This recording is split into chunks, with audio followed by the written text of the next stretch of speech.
Has the United States already experienced a coup?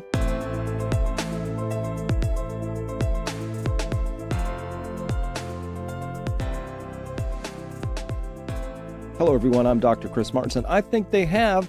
What would be the definition of a coup? This would be where an officially organized group of people somehow, possibly a branch of the government, say, I don't know, your intelligence agency or maybe the military, organizes to overthrow the so-called democratically elected people who are there to represent the will of the people. A coup would be a non-elected group of people overthrowing the will of the electorate. Okay, here's what I'm talking about. We have a couple of examples here to look at today. A really terrible Supreme Court decision, but first, it turns out here, according to this House Judiciary Committee, looking at how CIA contractors colluded with the Biden campaign to discredit the Hunter Biden laptop story. Now, as a reminder, this laptop was found in 2019, prior to the 2020 election. The FBI resists looking at it for a long time. Finally, they go and they pick this thing up and then they mothball it right away. But they had the capability to know immediately that it was the real deal, of course.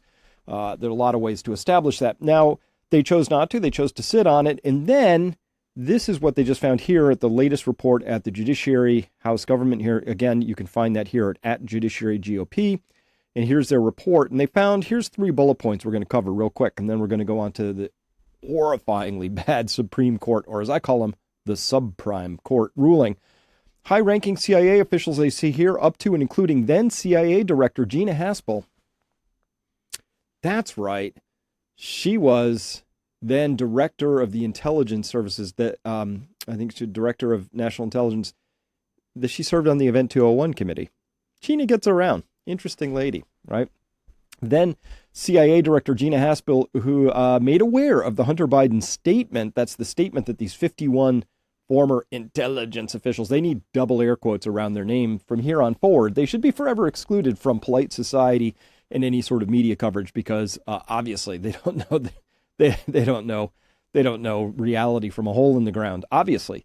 And were made aware of the Hunter Biden statement by these 51 intelligence officials, prior and former statement prior to its approval and publication because several former senior intelligence officials signed the document. The PCRB sent the draft statement to the CIA's then Chief Operating Officer, Andrew McCreadis, who said he subsequently informed then Director Haspel, or then Deputy Director Von Frederick Bishop, that the statement would be published soon. Senior CIA leadership had an opportunity at that time to slow down the CIA's process for reviewing publication submissions to ensure that such an extraordinary statement was indeed properly vetted. Obviously, they did not do that. They had no interest in doing that. Now, this had huge election implications. So there's a coup that you can imagine that has guns and tanks in the street. And then there's another kind of a coup where the government, entrenched bureaucracy, working with media, hand in glove, goes out and spreads misinformation, malinformation, disinformation with the intention of overthrowing or directing the outcome of an election. That would be my definition of a coup. It fits. Carrying on, let's see, the next piece here, second bullet point, quote, some of the statement signatories, including Michael Morrell, were on active contract with the CIA at the time of the Hunter Biden statement publication. Oh, under contract with the CIA? He signed this thing? You might have to get better employment contracts in place. 1099ers really ought to have a NDA and some code of ethics and code of activities. I don't know. Just a tip, CIA.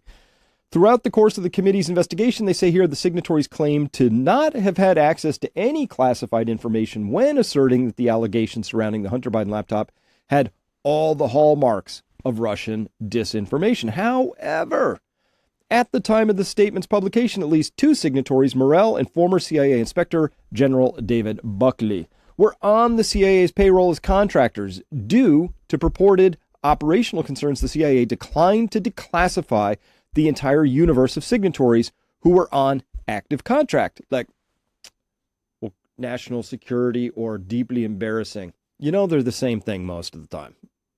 can't let that go. This would be embarrassing. So, So that's interesting. In addition, some of the signatories to that Hunter Biden statement also had special green card access to the CIA at the time of the statement's publication, allowing them to gain entry to the CIA's secure facilities. So they were in a position to actually know if they wanted to. Before I sign anything like that, I'm going to make sure I know exactly what I'm doing. They apparently didn't care, or they knew exactly what they were doing and they knew they were signing a bogus document. Again, I think this should exclude such people from polite conversation and media appearances, and maybe in continued contractor role, because obviously people who operate at such a sub-basement level of capability, right, the optics on this just really poor. Maybe we shouldn't be paying taxpayer dollars to them for their intelligence help. Doesn't seem all that useful to me, as long as we're talking about something being on the up and up. If things are on the down, and the point of this whole thing was they did earn their paycheck because the job was to spread misinformation. Well, okay, I guess that's, we should talk about that. It's a different story.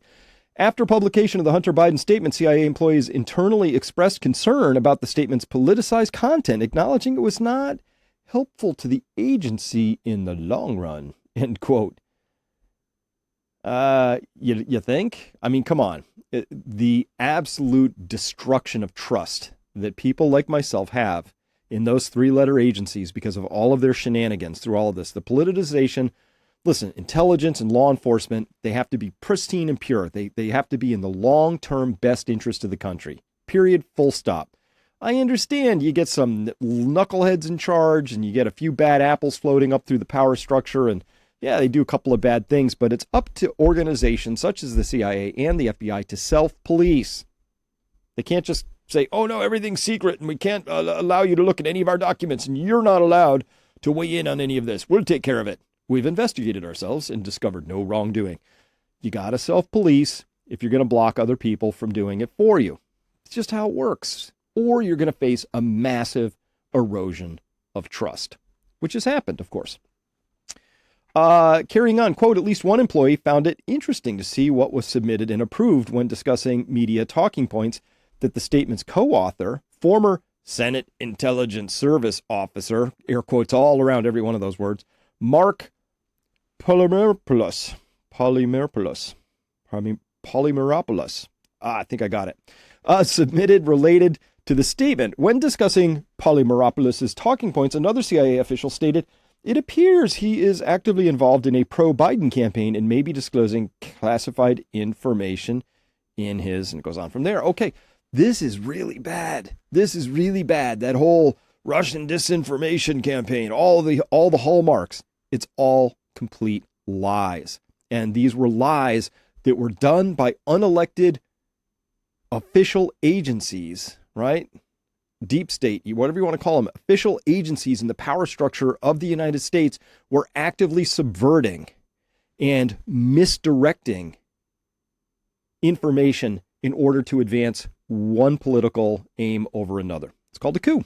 It's just a coup. It's just what we call these things at this point in time. So now, here's the second thing that we have to talk about, and it's about this. The Supreme Court backs Biden administration's social media push. The Supreme Court weighed in today. This is really not good. This is very bad. Sean Davis writing here, that's at Sean MDAV on Twitter, writes the Supreme Court's ruling and opinion on the widespread federal government's campaign to censor and banish accounts that shared factual information about ongoing government operations is an abomination that ignores both the facts and the law. I never thought I would see the subprime court, that's how I'm pronouncing that, rubber stamp the most egregious and illegal censorship campaign in American history, but here we are. What a joke. He's talking about, let's see, this ruling here. Let me slide this over so we can see it all a little bit more clearly. And so I'll read down to the syllabus later. So this is the Supreme Court of the United States. This is Murthy, Surgeon General et al., the Biden administration versus Missouri, brought by the Attorney General of Missouri, and as well a number of doctors. We had Aaron Cariotti in there, and Jay and a couple other folks in there. So here, let me take this back real quick because I want to see what Jay had to say about this. I'm pretty sure I bookmarked this. let's go in there right now. Yeah. So Jay Bhattacharya write the court ruling. Let me pull the whole thing up because he's going to have to say more about this. The court ruled that the plaintiffs, Missouri and Louisiana, because the AG of Louisiana was in on this as well as me, and other blacklisted individuals lacked standing to sue. This means that the administration can censor ideas and no person will have standing to enforce the First Amendment. Free speech in America, for the moment, is dead. This Supreme Court is absolutely atrocious, but the Supreme Court has been atrocious for many, many years. They always do these split decisions. I'm only confused why it was 6-3 instead of 5-4. 5-4, so close. Free speech almost won, but lost out. This Supreme Court is turning out horrifyingly bad decisions, politicized decisions. They are not adhering to the rule of law at all. They're just ruling whatever their fantasy emotions happen to be at this point in time. So, back to this. So this is the actual piece here, and let me go to the syllabus down here. Yeah, this is pretty astonishing. I think it was syllabus. Start here. Where am I going to start here? Okay. So they say here, quote, under their longstanding content moderation policies, social media platforms have taken a range of actions to suppress certain categories of speech, including speech they judge to be false or misleading. It could just be they were acting on their own. It was just a coinkydink that the Biden administration was leaning on Facebook to censor anything that looked like vaccine harms. And by the way, part 2 of this for my subscribers, we've got to talk about, it's just exploding all over the place, what we know about those particular harms. We'll get to that back at Peak Prosperity, where I can speak freely. You know why I can't speak freely? Because of this exact case right here. We are not allowed to speak freely because the government is there leaning on these social media companies. And the Supreme Court actually had an opportunity here to rule in a way that would have supported the First Amendment. And they totally, 100% whiffed on this, right? So they say here, the platforms also applied misinformation policies during the 2020 election season. So they did that. And during that period, various federal officials regularly spoke with the platforms about COVID-19 and election-related misinformation. For example, White House officials publicly and privately called on the platforms to do more to address vaccine misinformation. Misinformation like it doesn't stop transmission, because I got in trouble for saying that. That there was a whole range of side effects, including that this affected women's reproductive and fertility outcomes, because obviously it caused dysmenorrhea and other things like that, which they didn't even talk to us about. I got a strike for that at one point. And lots of people had their accounts suspended and or completely stricken from places like Twitter. We saw Facebook groups taken down, all of which just magically mapped into the same kind of actual misinformation that the Biden administration was actively promoting. So there's nothing in here, even they don't even take a stab at in this ruling. Listen, this stuff that was being censored for being misinformation, was it misinformation or not? It wasn't. It all turned out to be completely accurate for the most part, depending on who you're listening to, right? Not 100% of everything out. There was some misinformation out there, but a lot of what was declared misinformation was actually the truth. So we know that now, right? And that ought to have factored into this decision somehow, but they didn't. They went down this really narrow, stupidly narrow, very exceedingly legally narrow little pinhole that they had to cram all these many words through to try and make sense of their particular ruling here. Carrying on, quote, Surgeon General Vivek Murthy issued a health advisory that encouraged the platforms to take steps to prevent COVID-19 misinformation. The Surgeon General of the United States issued little something. That health advisory. It's a health advisory. That's what I'm issuing. By the way, Murthy here was absolutely, profoundly, deeply, deeply wrong about all kinds of stuff. And that's okay, right? He gets to be wrong. We get to listen to him if we want to or not. But in an actual democracy that has a constitution and a First Amendment, the government has zero role in trying to dictate what is real, what isn't real. This is the free marketplace of ideas. If you don't like how your ideas are faring in the marketplace of ideas, get better ideas or get better at explaining them. That's the deal. That's how this works, but that's not how they wanted to argue that this worked. Of course, the subprime court is right there to back up big government. And of course, every 5-4-6-3 decision by the Supreme Court always magically tips for big government, big corporations, and against you, the little guy, the little people here. Okay. So he issued the health advisory to prevent COVID-19 misinformation from taking hold, right? Oh, yeah, terrible. The Centers for Disease Control and Prevention alerted the platforms to COVID-19 misinformation trends and flagged example posts. Oh, by the way, many of those weren't misinformation. It was the CDC that had the story wrong. That's how it works. That's why the First Amendment is so important. That's why it's critical that we don't have any one group like the government think that it is the proud owner of the truth, because that's not how the world actually works. Full stop. We knew this. That's why we have this thing called the Constitution. That's why we have this thing called the Supreme Court. You want to know, Supreme Court, why Joe Biden feels like he can just ignore you on the student loan stuff? Because you're ignorable. What a complete, amazing travesty and embarrassment. If any of you Supreme Court people were like in my family, I'd be embarrassed. I'd be like, damn, I'm not going to talk about that person over there because they are embarrassing me at this point in time. This is horrifying. This is really bad. So what did they do? All right. So the respondents are the 2 states, of course, and 5 individual social media users, which include people like Jay Bhattacharya and Aaron Kheriaty, right? The solid doctors and PhDs and serious people who sued dozens of executive branch officials and agencies alleging that the government pressured the platforms to censor their speech in violation of the First Amendment, which is actually what happened.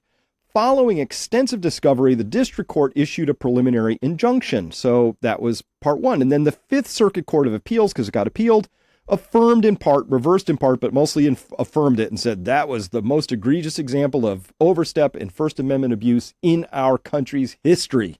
That's what the Fifth Circuit said. And then the court held that both the state and the plaintiffs and the individual plaintiffs had Article 3 standing to seek injunctive relief. On the merits, the court held that the government, entities, and officials, by coercing or significantly encouraging the platform's moderation decisions, transformed those decisions into state action. How could you see it any other way? Obviously. The court then modified the district court's injunction to state that the defendants shall not coerce or significantly encourage social media companies to suppress protected speech on their platforms. Hey, if the platforms want to have crappy content by doing whatever sort of crazy moderation they want to do, that's on them. But the government should not be leaning on them. And that's what the Fifth Circuit said. Like, stop it.